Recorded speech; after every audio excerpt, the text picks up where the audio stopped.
Olá, querido amigo, querida amiga, seja bem-vindo ao canal Ronaldo Lima Oficial. Essa é a nova série Quando Jesus Morreu, na minha interpretação, na interpretação dos Adventistas do Sétimo Dia, dos Judeus Messiânicos e também das Testemunhas de Jeová. Nós estamos falando sobre qual o ano que Jesus morreu na interpretação das Testemunhas de Jeová. Eu dividi esse vídeo pelo menos em 3 partes para não ficar um vídeo longo. Então eu fiz o primeiro vídeo, se você não assistiu eu vou deixar aqui no card e também vai estar na descrição do vídeo, falando sobre a necessidade que eles têm de ter 4 Páscoas na sua cronologia. E esse é o segundo vídeo onde a gente vai falar sobre a cronologia da vida inteira de Jesus segundo a Testemunha de Jeová. Beleza? Então, tá preparado para mais esse vídeo? Vamos nessa!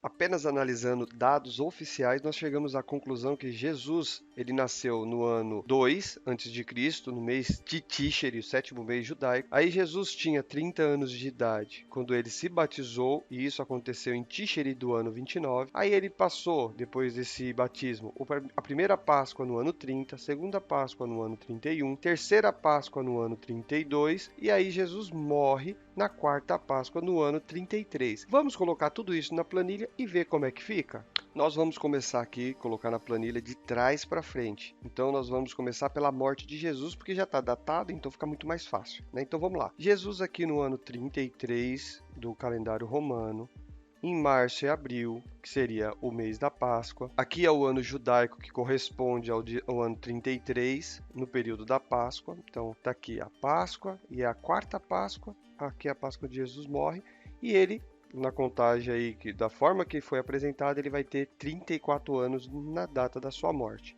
tá? Então, agora nós vamos voltando aqui, ó. Então, nós voltamos aqui no ano. Então, aqui no ano 32 tem a terceira Páscoa. Esse é o ano judaico. Jesus com 33 anos. E assim vai indo, ó. Aqui a segunda Páscoa. Jesus com 32 anos no ano 31. E aqui a primeira Páscoa, né, no ano 30. Primeira Páscoa no ano 3.790 do calendário judaico. E Jesus teria 31 anos.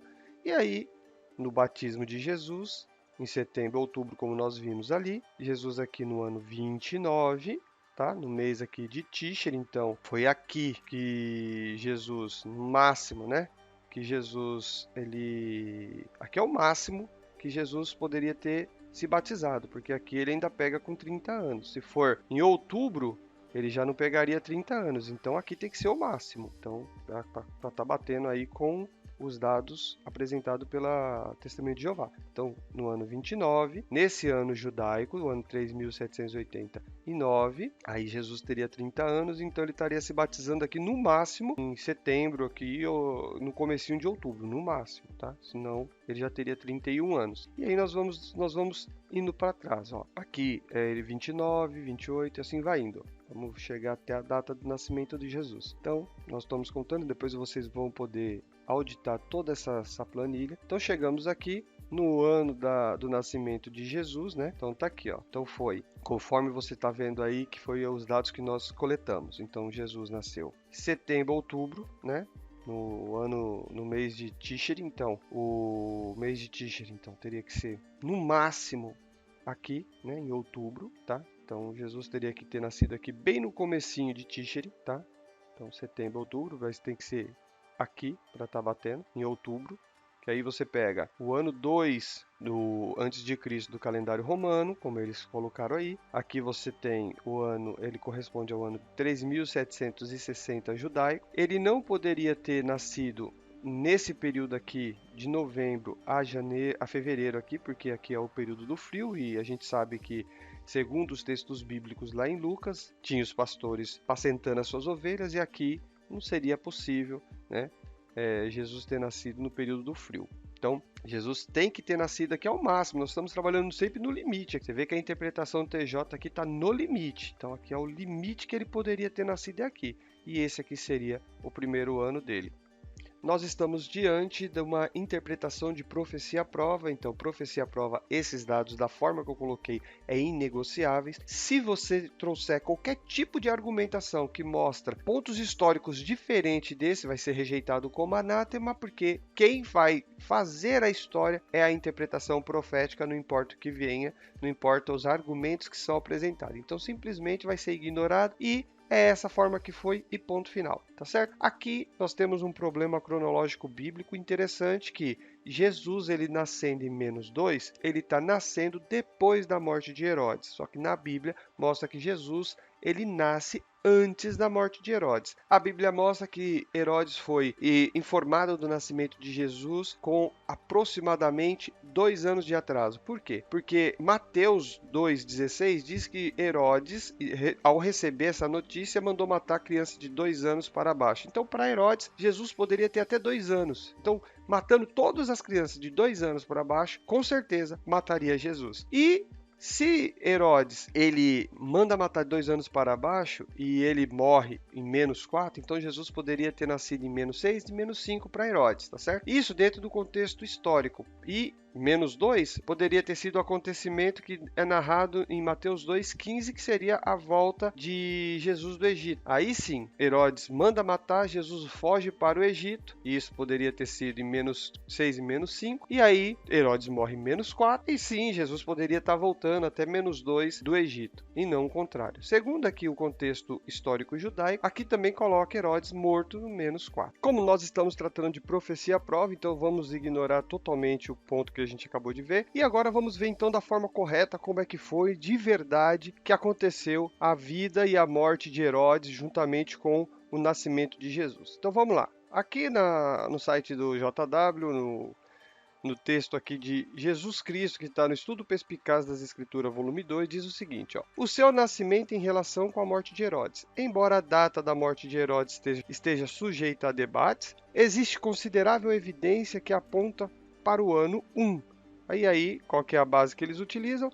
Cronologia de eclipse lunares. Agora, ele fala aqui de diversas outras coisas que, na realidade, depois eu vou aprofundar um pouco mais, que esses acontecimentos que ele cita aqui, na verdade, vai dificultar o entendimento da própria proposta e não ajudar. Tá? E depois eu vou colocar isso daí um pouco mais claro. Mas eu vou me pegar, por enquanto, nesse ponto aqui, que é as cronologias lunares. Por que eles falam da cronologia lunares? O que isso tem a ver? Vamos ver aqui. Estudo Perspicaz das Escrituras, volume 1, no verbete Herodes, aí fala o seguinte, ó: a data da sua morte. Surge um problema com respeito de quando Herodes morreu. Alguns cronologistas sustentam que ele morreu no ano -5 ou -4. A cronologia deles baseia-se em grande parte na história de Flávio Josefo. Agora, o que Flávio Josefo disse? Olha, segundo Flávio Josefo, Herodes morreu pouco depois de um eclipse lunar e antes de uma Páscoa.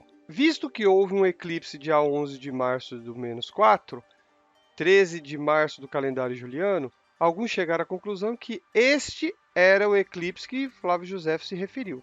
Parece que Flávio Josefo estava querendo datar a morte de Herodes com o eclipse, mas na verdade não. Ele estava querendo mostrar a maldade que sofreu um parente dele, visto que eu estou aqui com o doutorado aqui de uma pessoa chamada Alex, e ele diz o seguinte, ó: Yosef ben Matitiarro, que seria no caso Flávio Josefo, nasceu no primeiro ano do reinado de Calígula, entre os anos 37 e 38. Seu pai, Matias, pertencia ao grupo sacerdotal, ou seja, ele era da tribo de Levi. Então, Flávio Josefo, ele usa esse eclipse para marcar, para deixar registrado a maldade que sofreu um sacerdote, e esse eclipse aconteceu exatamente no dia que ele foi queimado vivo. Então, é um momento traumático para a família dele que ele registra, e não a morte de Herodes. Vamos ver então o que o Flávio Josefo realmente disse no seu livro. Ó. Aí está escrito: durante o tempo de Matias exercia o sumo sacerdote, ali no tempo do Yom Kippur ele ia fazer o jejum, aí ele se encontrou impuro, é o que está dizendo aí no texto, e aí foi substituído, ele como sumo sacerdote, aí foi substituído por José, filho de Eli, e ele que fez o ritual daquele ano. Tá? E aí Herodes privou ele de ser sumo sacerdote. E aí Herodes mandou queimar vivo um outro Matias, mais um monte de pessoas que estavam presas com ele. E aí, nessa noite que foi morto Matias, queimado vivo, é que houve um eclipse. Então, o eclipse lunar dito aí por Flávio Josefo estava marcando a morte de Matias, que foi queimado vivo. Está escrito nos ensinos judaicos, né, o Talmud, está escrito também na Enciclopédia Judaica e em outros textos judaicos que esse Matias, sumo sacerdote, foi deposto do seu cargo em -4. E o detalhe é que não tem muito tempo o seu ministério, só durou 2 anos. Então não dá para você simplesmente pegar e trocar ele para o -1. Não tem condições. Por quê? Cada sacerdote tinha o seu período, tinha o seu tempo. Então esse sacerdote ele foi datado pelos próprios judeus em -4, o final do seu ministério. De fato, a morte de Matias foi muito próximo da Páscoa. E é isso que Flávio Josefo está marcando. Porque, veja, ele disse que o seguinte, o eclipse foi no dia 13 de março de -4. Aí tá -3 porque conta o ano 0 para trás, eu já expliquei isso no outro vídeo que eu vou deixar aqui no card. E aí, a Páscoa foi exatamente na próxima lua cheia, que foi um mês depois do eclipse que Flávio Josefo disse. Então tá aí, é muito próximo, é muita coincidência para simplesmente negligenciar e dizer que não é. A estratégia para desconstruir peso das evidências apresentada no livro de Flávio Josefo, com relação também à astronomia, é colocar em xeque a questão da grandeza do eclipse lunar. Por outro lado, houve um eclipse total da Lua em -1, 3 meses antes da Páscoa, ao passo que aquele de 4 a.C. foi apenas parcial. Aí que está o grande porém. Dentro do texto do Flávio Josefo, não faz referência nenhuma se o eclipse foi total ou parcial. Isso não faz diferença dentro da argumentação de Flávio Josefo. Aí é uma forma de desconstrução, tirando e colocando critérios no pensamento de Flávio Josefo que no livro mesmo ele não faz a mínima diferença.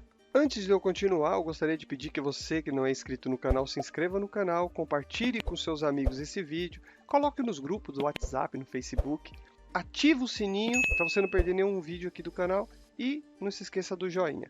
Então, a base utilizada para fundamentar a argumentação TJ são os eclipses lunares, né? Mas eclipses lunares não é uma base muito forte, sabe? Por quê? Eu até gostaria de saber a sua opinião, tá? Sobre isso. Porque todo ano você tem eclipse lunar, então você encontrar um eclipse lunar que foi antes da Páscoa, que coaduna com aquilo que você já quer mostrar, isso daí não tem dificuldade nenhuma, né? Porque, veja bem aí, 2022 você teve 2, 2023 mais 2, 2024 você tem 3, 2025 você tem mais 2, 2026 você tem mais 2, 2027 você tem mais 3. Então, encontrar um eclipse lunar que esteja ali dando base para aquilo que você já quer afirmar, isso não tem dificuldade. Agora, o ponto é, Flávio Josefo ele pegou um eclipse lunar que era um ciclo da Lua antes da Páscoa.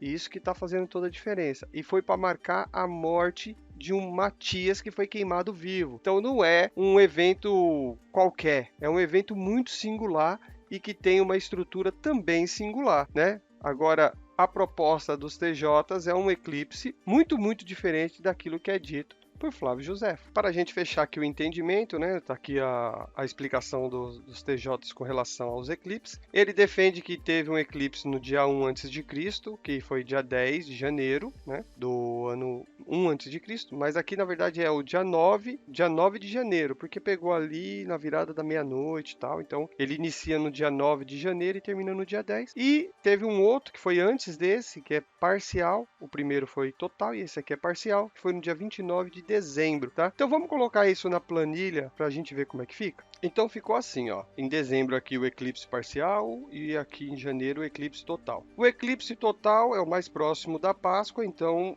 vai ser esse aqui em janeiro que vai ser considerado, provavelmente, tá? A morte de Matias, tá? Que José fala. Então Matias morreria aqui em janeiro e aí é 3 meses antes da Páscoa que está aqui, tudo bem? Então Herodes ele ia morrer ou aqui, né? Nesse período, ou depois da Páscoa. Aí eu não sei como é que eles vão defender isso, tá? Então, Herodes iria morrer no ano -1, então tá aqui. Agora veja, depois do nascimento de Jesus, Herodes ele é visitado pelos 3 reis magos. Se Jesus nasceu aqui, em outubro, quando foi que os reis magos encontrou com Herodes? Quando foi? Eles viajaram no inverno para encontrar Herodes? Repare que o tempo de acontecimento das coisas após o nascimento de Jesus está muito curto, né? Quando foi que Herodes ele definiu para ser morto todas as crianças?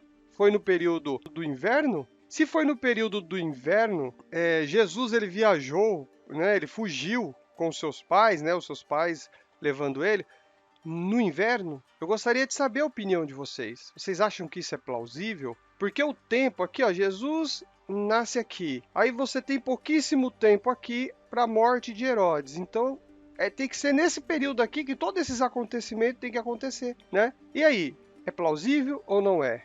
Então, eu gostaria de saber a sua opinião sobre isso. Conclusão, uma coisa é certa, não dá para se dizer que os TJs estão certos e também os cronologistas seculares também estão certos, não dá, porque eles estão falando coisas diferentes. Agora, eu gostaria que você avaliasse qual que é o mais plausível. Flávio José, ele estava defendendo a morte de Matias, e no dia da morte de Matias teve um eclipse, e o eclipse foi antes da Páscoa, aí foi dia 13/3 de -4, tá? Então foi um mês antes da Páscoa. Agora, por outro lado, as testemunhas de Jeová dizem que a afirmação de Joséfo ela está no eclipse que aconteceu no dia 9/1 de -1 e que foi 3 meses antes da Páscoa. Qual que você acha que é mais plausível? E só para finalizar, eu gostaria de pedir para os meus amigos testemunhas de Jeová, se eles encontrarem aí argumentação para fundamentar a morte de Matias em -1, porque foi esse o propósito do eclipse dito pelo Flávio Josefo, seria interessante vocês informarem, porque eu não encontrei. Eu vou fazer um vídeo especial, logo em seguida desse daqui você já pode assistir, que vai ser mostrando os 2 eclipses que usaram como base, que as testemunhas de Jeová usaram como base da sua fundamentação. Então, não esqueça de assistir, tá certo? Dessa forma eu termino esse vídeo. Um grande abraço, até a próxima. Tchau, tchau.